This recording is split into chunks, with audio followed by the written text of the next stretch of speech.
So why don't you introduce yourself and just tell people who you are, and then I'll say something about how we know each other. So I'm Micah, a human, specifically Homo sapien. Yeah, and I try to look at the world from an animal's point of view and understand how animals are treated in the situation with poaching, owning pets, cultivated meat, how to help animals. And animals are what I care about most, I think, my greatest interest, you could say. And I'm 12 years old. You're 12. That was very beautiful. I think, do you know what it's called when you put yourself in place of someone else and you look at the world from their perspective? Um, It's called how do you say empathy. wearing someone else's shoes or Yeah, just having a sense of empathy. And I really think that the world needs more empathy. So if more adults were like you, they could put themselves in place of other people or other animals. I think the world would have been a much better place. But yeah, thank you for your time. I know the way that we know each other is that you contacted me. You wanted to learn more about alternative proteins and how I'm using science and technology to change the way that we eat. So hopefully in the near future, we don't have to harm animals for food. So yeah.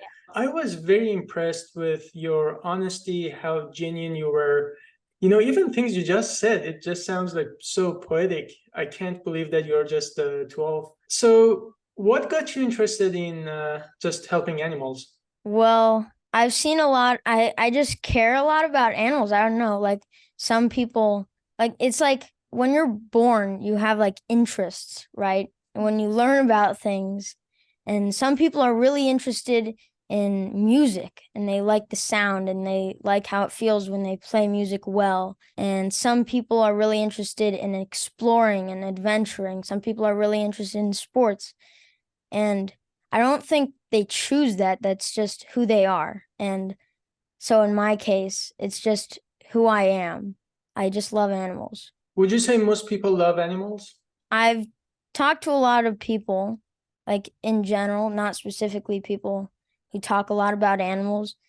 And most of them wouldn't say they don't care about animals. Most of them would say, yeah, I care about animals, like the cute, fluffy ones, like dogs and cats and stuff. But I think they do actually mean that, but they wouldn't put in the effort to try and help them.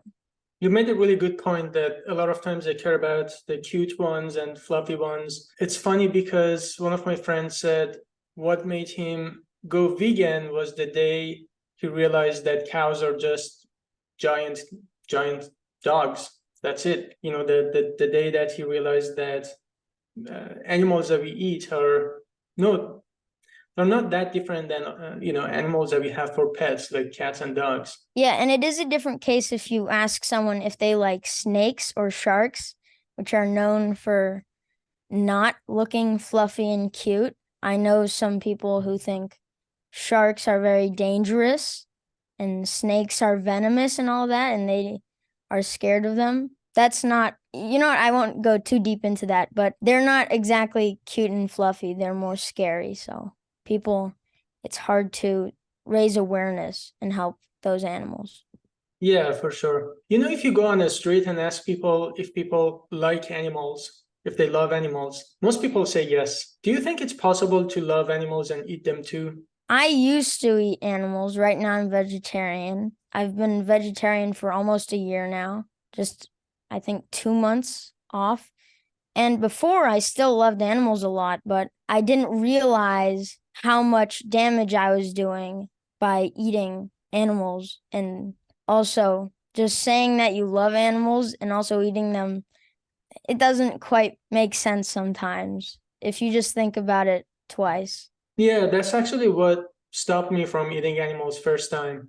One of my friends told me, like, for us, you can't say you love animals and eat them too. And like a lot of people, at first I didn't like to hear that. I was kind of upset at my friend for a little bit, and then I was like, she has a point. I think for me, I became vegetarian first and then went vegan 11 years ago. I think for me, when I really was thinking about going vegetarian even, I was so addicted to meat and animal products. I loved meat so much that I could just never see it in myself. I was like, this is just not me. It's impossible that I go out with my friends. They're gonna have like, I don't know, steak and sausage and all this tasty food, and I'm just gonna have salad and just say no. I was like, I just don't even have that self control. So you mentioned that you really like meat, right? Well, I still do. Yeah, I like the taste of it, but I think it's not worth the killing of the animals to eat, to have pleasure of eating meat. Yeah, so for you, was it hard to give up meat? Well, it like I discussed it with friends and my dad and brother first, and my dad's vegan and my brother's vegetarian. And it wasn't that I wanted to fit in with them. I haven't been for the last time of my life. So, but they talked about it, and my dad knows a lot about this stuff, and he explained why eating meat is not great for the animals. And the first thing you should do if you want to help animals, is stop eating meat. That was like my realization. And so I just decided, well, if I'm going to go on this journey helping animals for the rest of my life, I'm going to have to stop eating meat, basically. Yeah. So that's what I did. And it wasn't so difficult.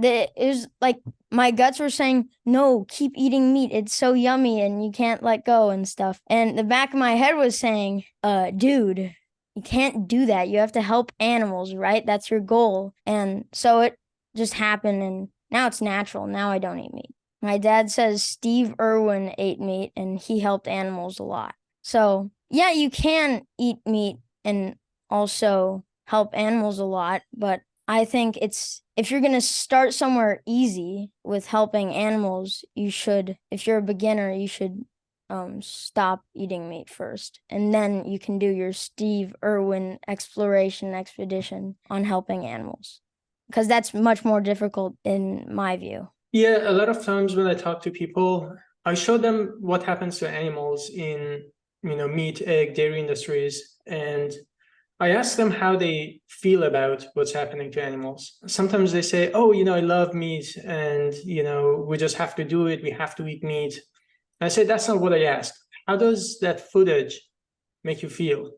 And then they say, oh, terrible. And I tell them that the first benefit of going vegan is that those animals no longer have to be killed and abused because of us. And the second benefit is that if we actually say that we love animals, the benefit of going vegan is like we align our actions with our values. So when we actually say that we care about animals, we actually align our actions with our values. And I think our intentions are not gonna change the world for animals. Like imagine if you are like a chicken in a farm, you're about to get killed. Imagine if you are a cow, my intention for not wanting to harm you is not going to make the world a better place for you, but my actions of like actually stopping eating meat and animal products, that's what's going to matter at the end of the day. So why do you think there is such a disconnect between, like, a lot of people like say that they like animals, but there is this huge disconnect that they can't really connect, that when they consume animals, they are the ones that are causing this animal suffering. Why do you think there is that disconnect? I'm not a psychologist, but I don't know. People don't want to give up on what they've been doing for the last 10 years, right? It's difficult to change people's minds even when they've learned something new.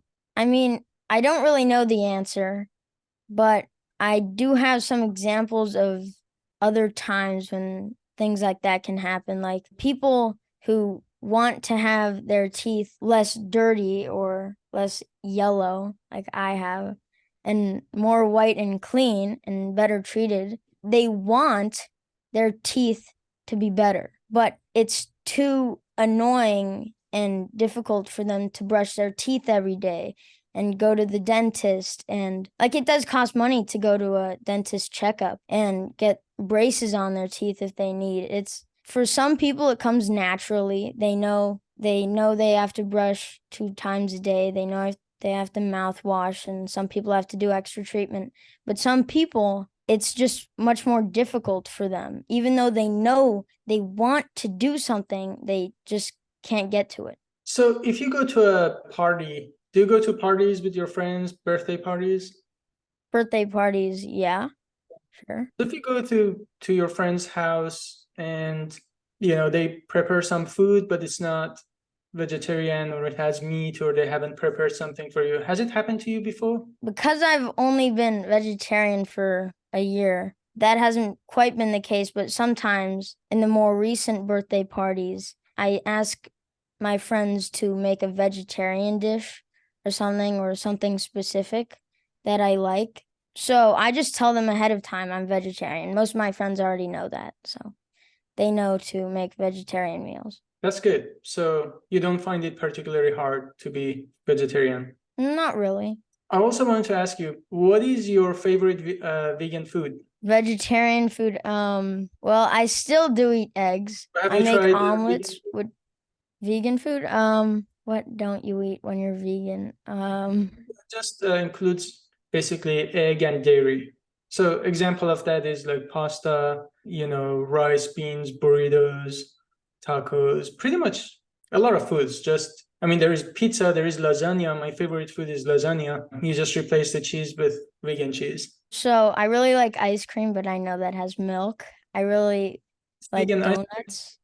do you Donuts know? are really good. Fried rice, really good. I don't know if I have a favorite food. I like a bunch of vegetarian food. Yeah. Popovers, crepes, mostly dessert and sugary things. That doesn't mean I always eat sugary things. Like flan is really good, but that's sugary. Do you eat any fruits? Fruits, yeah. I eat apricots. Why is it so hard to name things? I can't think when I'm here. I eat apples.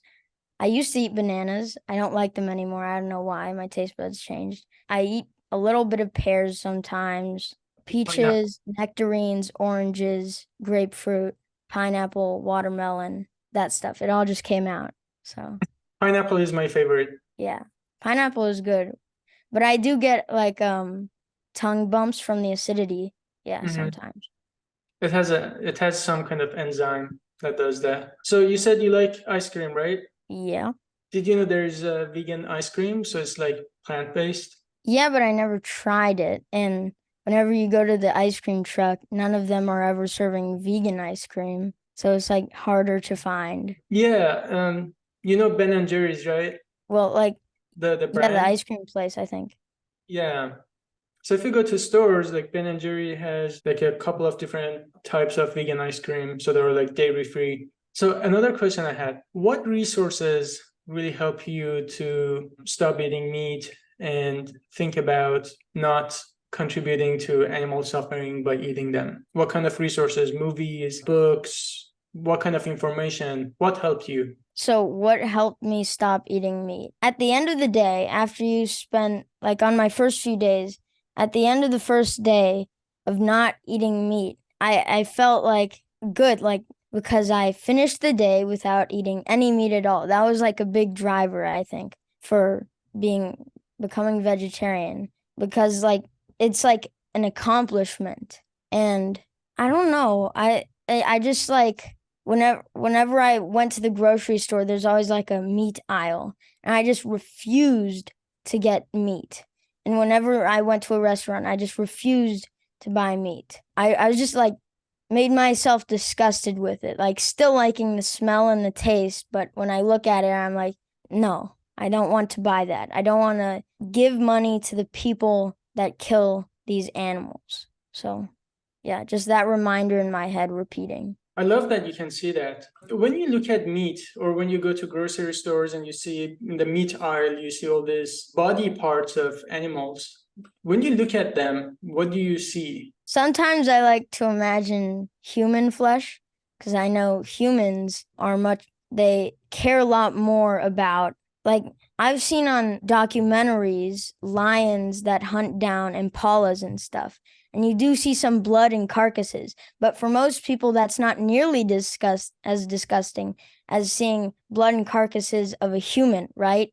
that is for me too. That's just natural. So I tried to imagine human flesh because I'm naturally disgusted with that. Because human flesh, I can't really tell the difference if I look at human flesh and cow flesh. So Yeah. I just imagine like that's from a human, dude. That's disgusting. I don't want to eat that.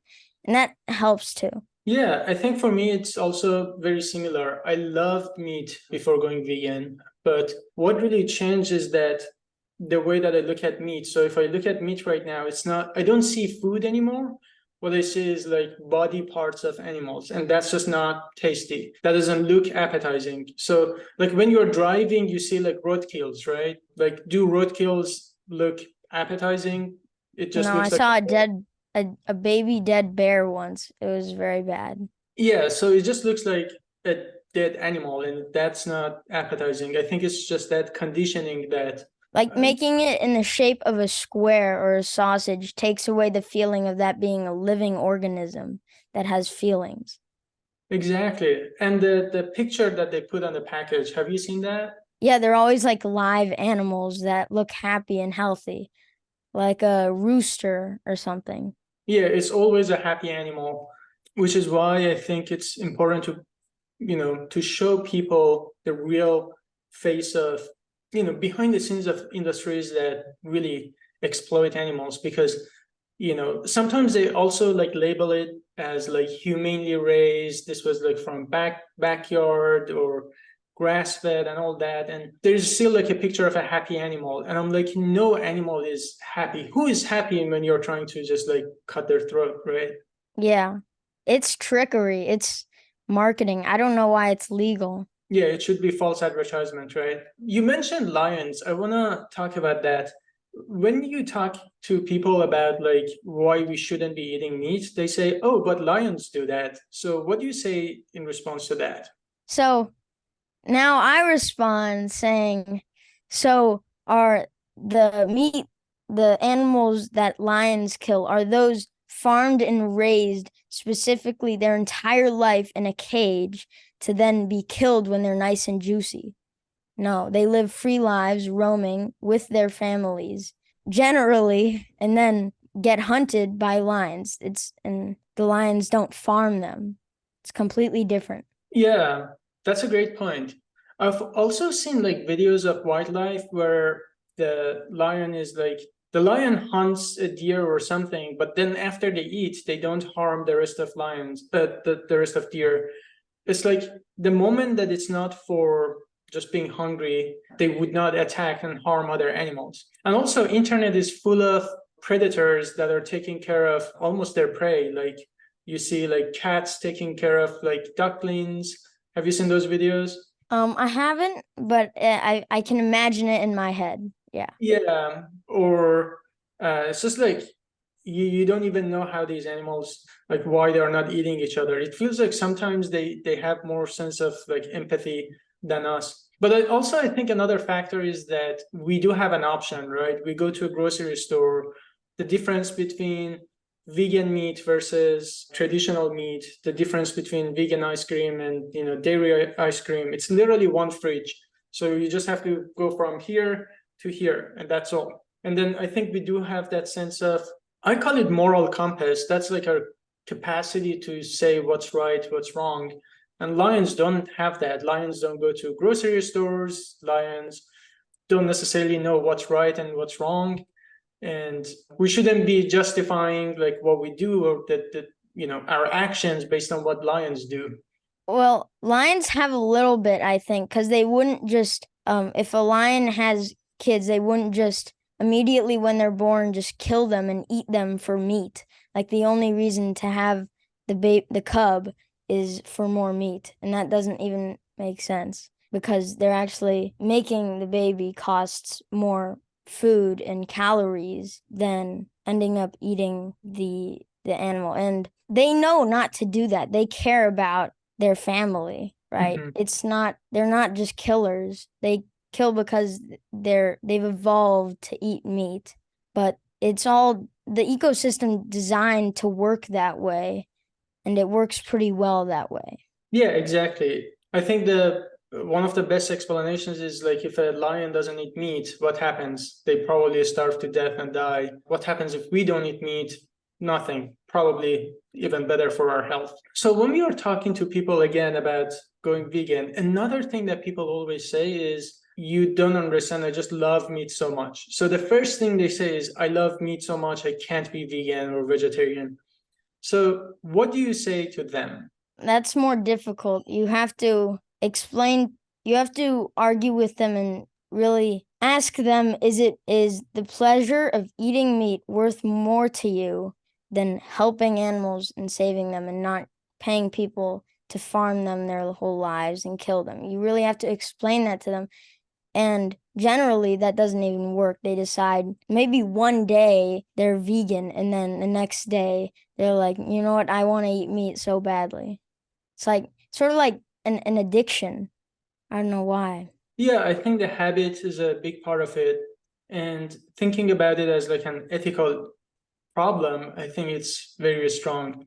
I think what you're referring to happens a lot more often when people go vegan because of like the environment, because it's like really easy to cheat. When no one is looking, you may just not recycle, right? Or a lot of people try going on a diet, and the moment they see like a cake, or they're like, today I'm gonna just cheat, right? So because they're looking at it as a diet, as a or doing it for the environment, for health. But when you realize that these are like sentient animals, that just takes it to another level. I was talking to this guy once. He said, I understand all of your points, but it's just sometimes it's really hard to be vegan.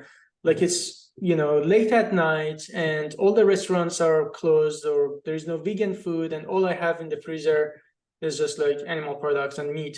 And I asked him, like, do you think it's harder for you just to plan ahead and just have some vegan stuff in your fridge? And then also, when was the last time that you were so hungry that you look at your dog and you were like, well, sorry, buddy, I'm just going to eat you? And he laughed.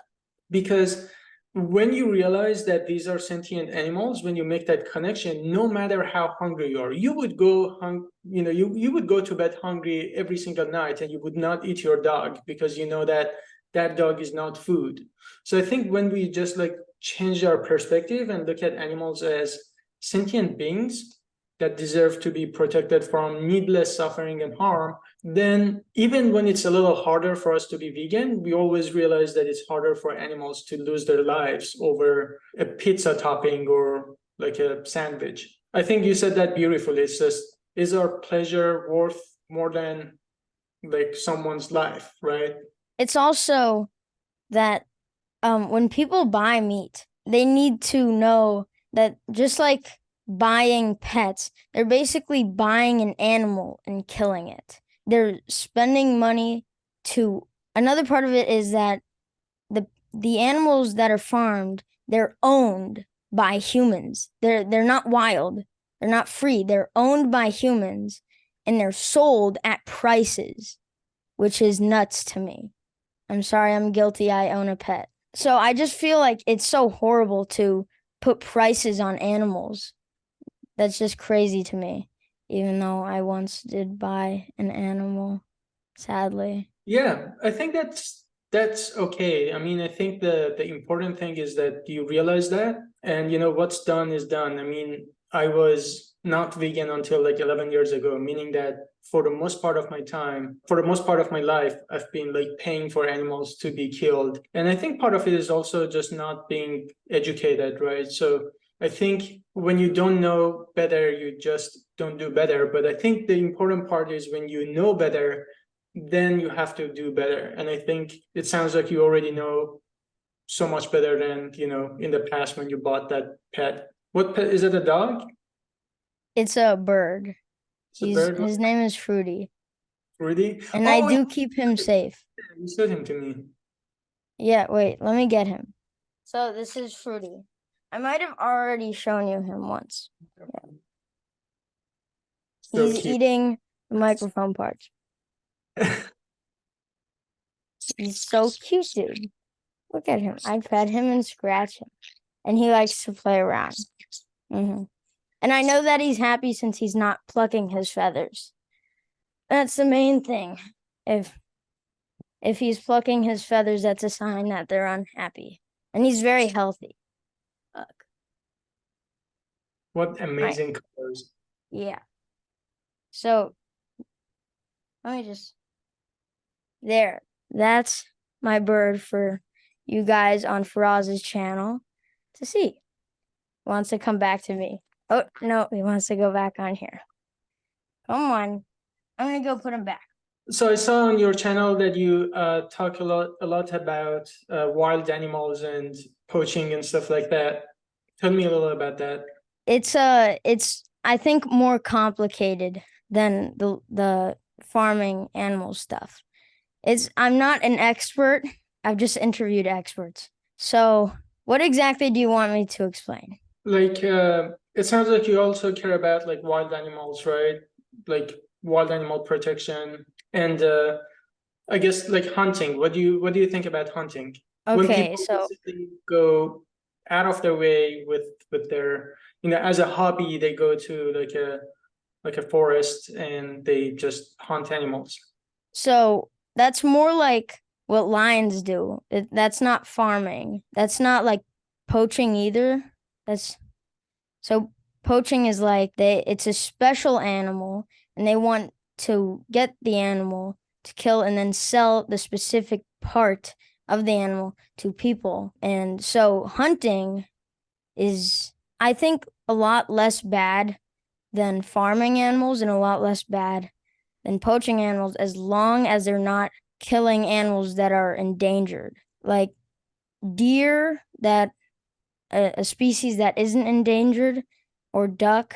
As long as you don't do it too much, more like how the lions do it, I think that it's not so bad. I have a friend who does it a bunch. Yeah, I think maybe a difference with lions is that they have to do it, right? They don't do it as a hobby. They get hungry, they have to survive. But I think a lot of hunters that I know, they don't do it because they have to survive, right? They do it as a hobby, meaning that like as a fun, as like a father-son bonding moment, they just go and kill an animal who wanted to live. And I think when we talk about endangered animals versus other animals, of course there is like value in being endangered species, but for the animal who's living in that body, it doesn't matter whether they are endangered or not. The experience that they have of life, their willingness to stay alive, and their connections with their families, with their children, with their parents, is the same whether they're like endangered or not. Does it make sense? Yeah, so like choosing the value, but I work more on poaching and trying to learn about making sure that certain species of animals don't go extinct. And I had to choose to prioritize that over in general lives of animals. If they're Right. killed, they're not going to go extinct, but they're going to have bad lives and in misery and stuff. Mhm. So I chose poaching because it includes bad lives and also, I think, less, but also it includes that species going extinct or possibly going extinct. And if that species goes extinct, then that's really bad because in places with not much money but have, let's say, elephants, there's a lot of money they make from tourism. It can be one of their best sources of income, that is tourism, for people who have money to spend money to go there and to see the elephants, right? And that really helps that country for making money. So it's really important that species don't go extinct. And it like not having a species like pangolins around anymore. Pangolins are super cute and nice, and I love them very much. And I would hate to see them go away. Like, how can we not have pangolins? I just have to stop that. Like, yeah, with cows, there's still going to be a lot of animals killed, but cows aren't going to go extinct. And I prioritize poaching more because of that. That makes sense. Another thing I also sometimes think about is the number of animals that are killed, right? I think generally people are more sympathetic towards like penguins and cute animals, like you mentioned, but they're very disconnected when it comes to like cows, chickens, and especially fish. Like nobody really cares about fish. But the thing is, we kill like over 1 trillion fish every year. So like the number of animals and individuals that we kill is just so much higher, right? Like in terms of like number of chickens that we kill, either for meat directly or throughout like egg industries. So like the number and amount of suffering that these birds go through is just so much higher than wild birds or birds that are killed in like poaching or just like hunting, etc. So I think there is something to just maybe keep in mind, because like a lot of people don't even think about the fact that animals in factory farms, they deserve to live too, right? So I think it's very neglected. Like most people understand, like no one would eat a penguin, right? So most people wouldn't want elephants to go extinct. It's like a very few people who do poaching. Most people feel disgusted about that, but most people eat cows. So I think cows have it really tough because they, like you mentioned, they're born and raised in captivity, in like basically in prison. They don't have any bodily autonomy. The moment that they're born, the farmer decides what's their value. They put a price tag on them and, ear tag, and they know exactly what day they're going to be killed and slaughtered, right? So just something to keep in mind, I think. Yeah. I think so too. What is your advice for kids who really want to save animals and not eat them? Good question. I recently asked you this question, a little modified. So, number one, be disciplined and know your values and learn how to execute your goals, not just lag behind and say, no, it's one steak. The whole day, just one steak, that's fine. No, it's not fine. You have to be disciplined. It's not easy. It never is. But you really have to value animals and just remind yourself you're not gonna kill your dog, right? Like if you're so hungry, are you gonna kill your dog because you're that hungry at night? Or it's the same as going out and buying meat, right? Because you're still killing animals.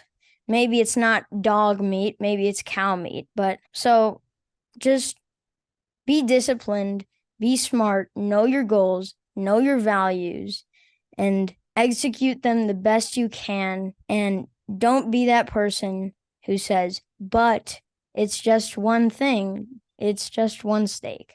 Love that. Don't be that person. Yeah. I think a good way I think about this is comparing what we do to farm animals with the way we treat other animals, like cats and dogs, and also other people. Like, imagine if I just lost control and punched someone and said, it was just one-time thing, the judge is not going to say, okay, in that case, if that was a one-time thing that you just killed somebody, I guess I let you go. Or if I just, walk to my neighbor's home and just like kill their dog, and just in the court, I say, I'm sorry, it just gave me a lot of pleasure, or the dog was going to die anyways, or, the judge is not going to let me go just because I said that was only one time, right?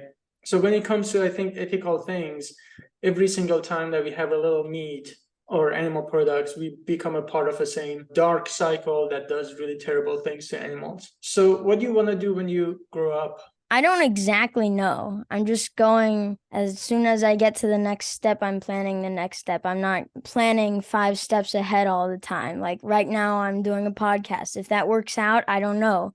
If it doesn't, I'll try the next thing. I don't know what that is, but just whatever I can do that helps animals. I don't know if I'm going to be a researcher learning about animals and stuff, or if I'm going to be someone out in the field stopping poaching. I don't know, but I'll do whatever's necessary, in my view, to help animals as much as I can. I love that when you said whatever is necessary. A lot of times it's not about even what we like to do, it's about what needs to be done. And the fact that you can see that, I think, is amazing. And something I always say to other people is sometimes not having the answer is completely okay. You could be even 30 years old and you still don't know what you're going to do. But as long as you have the right question, I think that's the only important part. So as long as you're asking yourself, how can you best help animals? The answer may even vary depending on, how old you are, what you do, etc. But as long as you have the right question, always asking yourself, how can I help animals more and more? I think you'll be on the right path. And I'd rather be a paleontologist. I love dinosaurs. I really would. But Yeah. but that's not saving animals. So you have to be disciplined and you have to know that you don't always get what you want. I want to be a paleontologist, but it's my job to help animals. So that's how it is. And I don't mind it that way. It's hard, but it helps. So that's all that matters. Yeah, I totally feel that. To me, like going on the street and talking to people about veganism or even like public speaking or even like interviews, they're not like super comfortable for me, but I do them because I know that I want to save animals. And if this helps other people to see what we see, then I just have to do it, whether I like it or not. Yeah. So be disciplined. I have one last question. Do you know about like why vegans don't consume dairy and egg? Well, that's like the definition of a vegan, right? Not Yeah, but eating why? vegetarian plus no vegan, no dairy and egg. Yeah.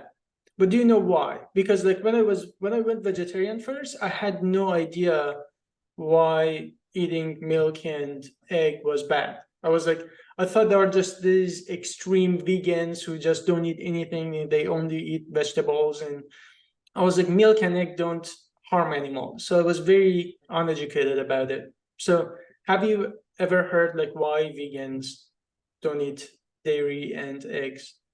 There are different reasons for different people, but and I think my dad is vegan because it's like you have to separate, like you said on the podcast, you have to separate the mom from the baby to get the milk while it's in feeding its calf mode. So it's really hard on the baby and it's really hard on the mom being separated. And so like if we weren't be all farming, if we would just be farming the cow's meat and not the dairy part, we could leave them together, right? But we have to separate them. That's like me not being with my dad or mom or brother and they're just being farmed or I'm being farmed, I don't know, for milk. That's sort of a weird thing to imagine, but yeah. No, that's how it works. And generally, what I ask people is like, you mentioned that very beautifully that these animals are just like they put a price tag on them, right? So for businesses that like raise animals for dairy or egg, these animals at the end of the day are nothing but just machines to make money, right? So like sometimes this is what I have to ask people, like, what do you think happens in egg industries or like dairy industries the moments that these animals are no longer profitable? So the moment they no longer make money, what do you think they do to these animals? I don't know exactly what they would do, but it would stop. They would stop farming the animals.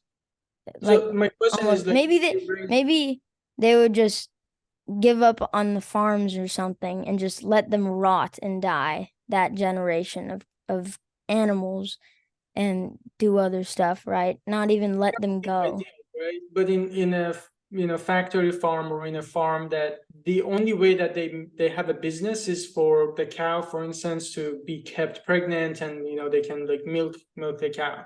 But the moment that that cow doesn't produce milk, what do you think they do to them? Well, they kill them if there's enough meat on them, or maybe they have to feed them up and make them a little chunkier to the max, and then they can sell them for For me, more money because they have more meat on them. yeah. So the bottom line is like I think a lot of people who consume like meat and dairy and egg think that I was embarrassingly old. I was like 22 years old when I realized that cows don't just make milk forever. It's just like female cows, just like female humans. They have to be pregnant first and then they produce milk, and this cycle has to be repeated. And the moment that they are not profitable, they're just killed, right? So it's like at the end of the day, all those animals that are abused and exploited for egg and dairy end up in the same exact slaughterhouse as animals raised for meat. So I think that's something that should be a little more clear for people. And yeah, you mentioned you like ice cream. It's really easy to just get vegan ice cream in stores and just like not be a part of that cycle. And especially if you like cheese. When I went vegetarian, I loved cheese. I ate a lot of cheese. I didn't know there was vegan cheese. So today, honestly, it's just like I eat everything I used to eat except just vegan, you know? Have you tried plant-based milk? No, but I know my dad has tried. Well, I've had almond milk and soy milk, which my dad has, and there's also like these weird plant-based eggs, which aren't great. I tried that once. They're not exactly a solution, but yeah. Yeah, and I've then had there's it. Like it's not so bad. I've had soy milk. I could switch. I don't know. I think if I did more research and learn more about it, then I might switch. But I'm also trying to get to my goal in a few months, I think 2 months-ish, to my 1 whole year of vegetarianism. And then I'll think about veganism. Yeah, I think for every single reason that you have to be vegetarian, those are just the same reasons that you should be vegan. I think the way I think about it is if you were in place of like a baby cow who's being taken away from her mother, if you were in that position, how urgently, how quickly did you want that abuse to stop? So if somebody was taking you away from your mother, if you were in place of that baby calf and someone was taking you away, if you were in that situation, how quickly do you want that to stop? Immediately. Yeah. So I think that would be how I would think about, you know, how quickly should I go vegan? And the only reason I say this to you is because you are amazing and I love your honesty and your discipline, right? Like you are more disciplined, more honest than 99.9% of adults that I've talked to. And I don't say that lightly. And I think life is always about how to grow and just do better, right? Nobody is perfect, so we just have to learn what else can we improve and holding ourselves to ourselves accountable, right? And I love that you're dedicating your future, your time to saving animals. Yeah, I think I'm in a good position right now doing my podcast. I'm pretty happy with it. I just had what is it? Yeah, yesterday was Tuesday. Yeah, Yesterday I had another video come out. I think nice. that was like my 11th video. So, yeah. So what's your podcast so people can watch? My podcast name is Nature's Guardians by Micah Siegel. Highly recommended. Very good in my opinion. I have like 40 subscribers only. So, yeah, subscribe. Sorry, I'm not forcing you. I'll put that link in the description. And I honestly, I say that wholeheartedly. I don't know any better nature guardian than you, and you're just 15, so you're just getting started. I can't even imagine what an amazing individual you're gonna turn out for animals. I think animals are lucky to have you on their side. Is there anything else you want to add? I said my disciplined. Yeah, reminder, be more disciplined, even more. Very good. It will help more than you think. And it will hurt for the first few days, but it will help. Yeah, having habits, making new habits is always difficult, but change is always difficult, I think. Every time that we change, it's difficult, but I think there are times that we just have to do it. And you've done it, I've done it, and I think anyone else who's watching this can do it too. It's just a matter of, do you want it bad enough? And I think going back to what you said at the very beginning of this video, that if you put yourself in place of those animals, then the answer is really clear. If you imagine their pain, if you imagine their suffering, the answer is you have to cut down or cut out animal products like immediately. Thank you so much for being here and also for who you are. Seriously, you are amazing. Great to see you again. Great to finally be on your channel this time. Thank you.